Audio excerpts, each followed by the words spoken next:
Hey guys, it's Javier. 2024 is an exciting year for the Phoenix housing market. On one side, we have home buyers desperately waiting for homes to be affordable again. And the other side, we have homeowners who are very nervous to see if they're going to actually lose value on the property they decided to splurge on this past few years. So without further ado, let's just hop into this Phoenix housing market report for the beginning of the year, I should say, for 2024. For starters, let's look at everybody's favorite number, inventory. Everybody always looks at inventory, and whatever happens with inventory is what causes panic. Well, to starters, let's see how this year is starting off. We're starting the year off with 13,000 houses for sale. And if you look at 2023's trajectory rather than numbers, geez Louise, sorry about that, we see that there was a nice strong start, a nice drop, and an increase, but towards the end of the year, we saw that drop again. Now, as a quick refresher, 2022 was the year where the sales prices completely just started going down. And as a quick reminder, here it is right here. We can see this here in the average sales price, right? So 2022 brought that. And what created that was this huge increase of inventory and a huge drop of under contract houses. So 2023 was going to continue that trend. However, the drop of inventory basically prevented that from happening. But it was starting to go up again, which was exciting for especially the people that are looking for a housing adjustment. However, we saw that number decrease at the end of the year, and we're starting off lower than we did in 2022. But higher than, of course, we were in 2020 and, of course, the legendary years that were 2021 and 2022. So nothing quite exciting happening there. I would love for the inventory to stay high and stay flat in order for prices to start adjusting. But unfortunately, it doesn't seem like it's starting off that way. Now, the next number I'm going to look at is the under contract number. This gives me a good idea of what's happening with the housing, like who's actually going under contract, how many houses are actually selling.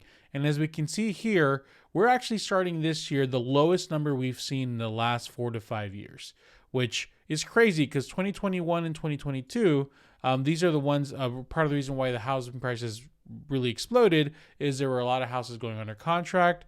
And if we look at the inventory, there was pretty low inventory, at least right here and right here. And that created that huge surge of prices increase, right? So we're starting the year with a low pending number, which is good news, I should say, for those who are looking for some price adjustments. Because if the demand is low, which means this number is low, and our inventory is high, then the only thing that could happen is prices to drop. Now, here's the thing. At the beginning of every year, we saw this in 2023, 2022, 2021, 2020, there's always a nice escalation of houses going for sale. So one can imagine only if it does follow a similar trend. 2022 started at 5,200, and by week 6, week 7, we were around 8,300. So approximately an increase of 3,000 houses going under contract. If that follows a very similar trend, we should expect within week 7, week 8 to be about 7,000 to 8,000 houses for sale as well. Now, this is unfortunately going to prevent any kind of adjustment unless we see more inventories hit the market and it stays a lot flatter. Remember here, where when it really killed price values, we were near 20,000 houses for sale. So if this number goes up, inventory goes up, and or it just maybe stays flat and stays strong, and this number goes up, then unfortunately we're not going to see those adjustments that we've been looking for. But the first basically month or two is going to really dictate what direction this housing market's going. Now, the big talk of the town right now is interest rates. Interest rates are now in the mid 6s to low 6s, which is exciting for a lot of people who are looking to buy the resale market. But if you're interested in picking up those deals with those new builds where they're offering a lot of incentives, this is unfortunately some bad news, because essentially what's happened with new builds is if it's not attractive to buy, meaning interest rates are high, they actually give a lot more incentives. They give really low interest rates. They give a lot of money away, a lot of free upgrades, et cetera, et cetera. When it's very attractive to buy, and if for those that, were looking to buy during this time, and new builds specifically will tell you, then they really don't give incentives anymore, because they go back to having a huge demand. They go back to lottery systems where they draw your name, and basically the incentive becomes that you get a new build house. So if interest rates continue to drop, unfortunately, we will see new builders stop giving as much incentives. And I know this because that's literally what they're telling me.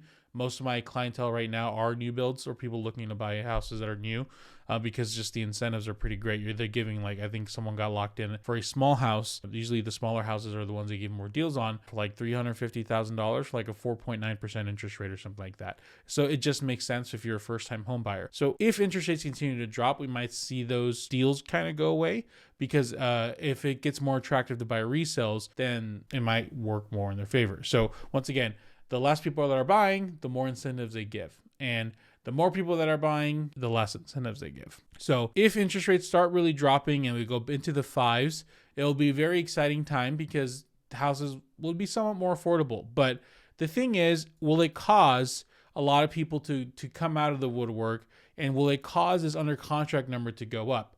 Remember, 2021, when we had that massive increase of value, we had a lot of houses under contract and we had very little in inventory. So, well, if we have our inventory stay around 13,000 and we have our pending numbers go up, then all it really does is enforce the values. And we're not going to see price decreases. We're just going to kind of see a steady flow of like, hey, this is where the prices are and this is where they're going to stay. Another interesting number to present essentially is, nobody's really was buying resales unless it was like a very niche, people are getting on me for saying that wrong, property or a very specific situation. Right now, because of that, we saw as low as 14% of houses selling over list, which is great because if you remember during the dark times, this was like over 60% of houses, right? We're still seeing, some houses sell over list, but only 15%, which is 1 out of 6, 1 out of 7 around there. Especially here, we can see where the majority is. The $300,000 to $400,000 range makes up 20% of those sell for about over list. But basically anything else, 450 range is 15%, 500,000 range is 9.9% of houses sell over list. You shouldn't be expecting to pay above list. So if you're in that 300, 400,000 range in the resale market, you probably will have to still compete, which unfortunately sucks, but just as what the numbers are showing. We can see this adjust or change. Once we go back to normal, it should be about 16%, which we're about there. So don't expect it to really change, especially if we're kind of going back to that normal period. Then we're going to hopefully stay in that 10 to 20% range. Last but not least, foreclosures. Foreclosures is definitely something that we like to keep an eye on because it shows essentially the amount of trustee sales, basically people that are not paying their mortgage anymore, and it goes in, the trustee takes it over and goes into auction and whatnot. We're not seeing a massive increase of these. We're seeing about the same amount 2023. So it stayed pretty flat. And we can see here, obviously, the big correction or the big issue that happened in the 2009 range that caused a lot of foreclosures. Not seeing those issues as of right now in the Phoenix, Arizona area. Of course, if that changes, we'll definitely keep an eye on it, but that doesn't appear to be an issue. I'm not surprised. Banks have really excellent systems now if you fall behind on your mortgage. People, a lot of them are in a position where they can afford their house because a lot of people bought with a low interest rate. So that doesn't seem to be the issue. I'm curious to see what happens in about 2 to 3 years with the people that are buying houses not only last year but this year who can't really afford it but are stretching their budget, if that's going to create an uptick. But as of right now, we really can't see anything. So all in all, the big thing that we're keeping an eye on, especially in the Phoenix, Arizona market, is we're keeping an eye on what's going to happen with the listing under the pending numbers. What's going to happen with the sold numbers? Is this going to uptick to kind of match where 2023 was, 2022 was, and how much is it going to uptick? If interest rates continue to go lower, I'm expecting this to be a much sharper increase than 2023. So I wouldn't be surprised if this goes to 8,000 or 9,000, especially if the interest rates really drop. It's really important as home buyers or wherever you are that we don't get frenzied by low rates, because everyone sees low rates and they become like a vampire. It's crazy. Stay calm. Keep whatever your home buying plans are. Continue to save your money. Continue to do what you need to work on to make sure you're an excellent buyer. And don't join the fray if rates drop. So we're going to see what's going to happen within this thing with under contracts. Our inventory numbers going to drop.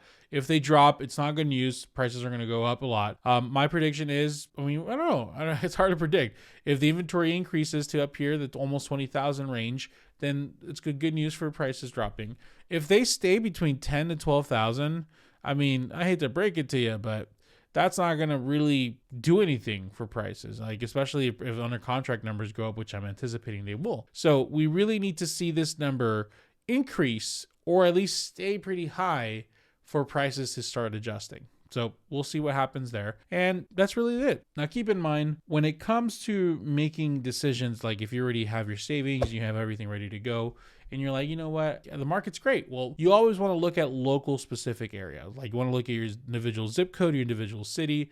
Please note that I can do this, what I just did today, for a zip code, for a city. So if you're looking for a consultation where I break down your specific area, look at the actives, look at what's going on with the price ranges, are they going up, are they going down, identify what's a good solid area, the first step I do with all my clients is a consultation like this. So if you're ready for that, there's a link in my description where you can schedule a consultation or a phone call with me so we can get the ball rolling, get an idea of their consultation, and see if it's a good time for the specific market that you're looking in to buy in. If you're not quite there yet and you're like, I don't know, Javier, I'm going to work with you, but not eventually, please note that my contact information is in the description, or you can just join my Arizona Home Goals website where you can just go, jump in, start looking at houses. I might text you hi, and we can slowly begin the relationship that way. So wherever route you're going, if you're a little more like, hey, I just want to do some local market detail research, go with that option. If you're like, hey, I want to just browse some houses and take my time, go the Arizona Home Goals route. So thank you guys so much. I appreciate you.